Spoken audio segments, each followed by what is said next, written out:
आयूब की कहानी में जब शैतान ने उसकी सारी संपत्ति, पशु, सेवक और उसके बच्चों को छीन लिया, तब भी आयूब ने परमेश्वर को दोष नहीं दिया। लेकिन इसके बाद कहानी यहीं समाप्त नहीं होती। इसके बाद की कहानी अय्यूब अध्याय 2 से 42। शैतान ने आयूब के शरीर पर भी प्रहार किया। परमेश्वर की अनुमति से शैतान ने आयूब के पूरे शरीर पर दर्दनाक फोड़े कर दिए।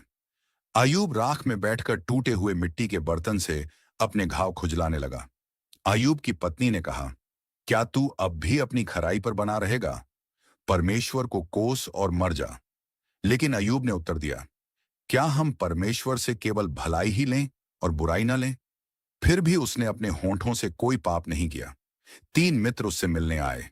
उसके मित्र एलिफज, बिल्दद और सोपर 7 दिन तक उसके साथ चुपचाप बैठे रहे।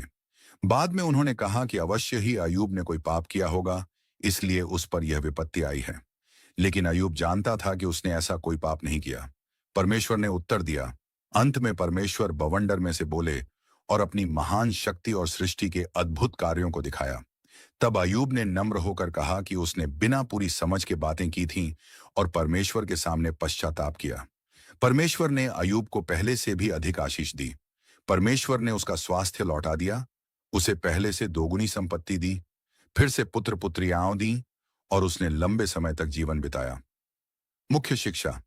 अय्यूब की कहानी सिखाती है कि कठिन से कठिन परीक्षाओं में भी परमेश्वर पर विश्वास बनाए रखना चाहिए। अंत में परमेश्वर अपने विश्वास योग्य लोगों को नहीं भूलते और अपने समय पर उन्हें आशीष देते हैं।